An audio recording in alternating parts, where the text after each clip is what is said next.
Oh, Idaho, you've done it again. I'm going to tell you a little bit about this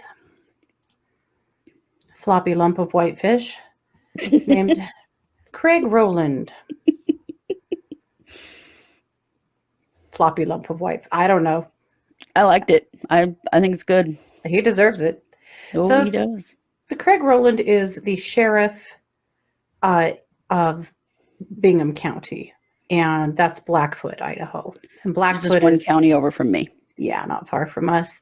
And Blackfoot butts right up to the Shoshone-Bannock Indian Reservation. And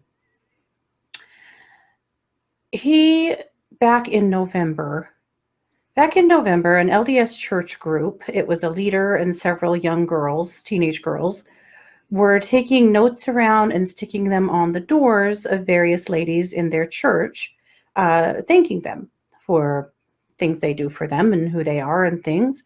And they were knocking and running. So apparently they do this every year at Thanksgiving. It's kind of a little gratitude thing they do. So they'd put a note on the Rowland's door for Craig's wife, not for Craig at all.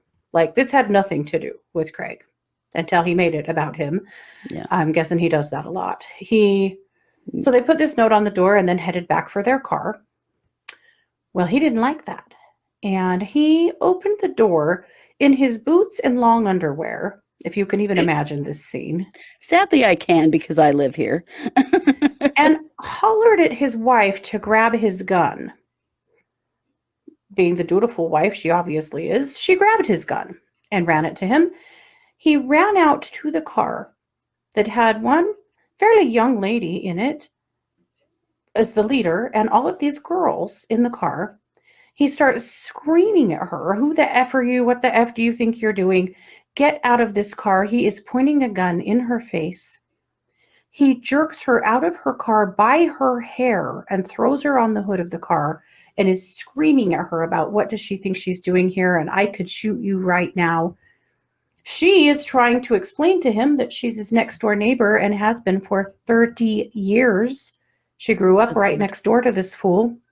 And that they're just from the church. They were just bringing a note to his wife. He doesn't want to hear it. He dresses her down, screams her face off, points the gun in the car at the teenage girls, and eventually goes back in the house and lets them go. And that doesn't even hit the news for a minute.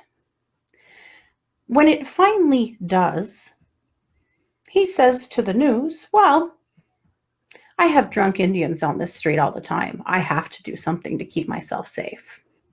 Racist Really? jackass. Nice. So at this point, finally, in December, there was an investigation opened by the Attorney General's office because nobody was investigating this. Right. As far as Bingham County was concerned, this was just going to get swept right on under the rug, as well as the Blackfoot City Police, because it happened in city limits. Right. And so they were just going to let it go quietly and just be filed in the annals of the Good Old Boys Club. But it hit the news and it hit the state attorney general's office. And so that didn't happen. Well, there's been a big call for Craig Rowland to step down, as well he should, after doing something like that and being that scary, irresponsible with a gun, and frankly, out of his mind.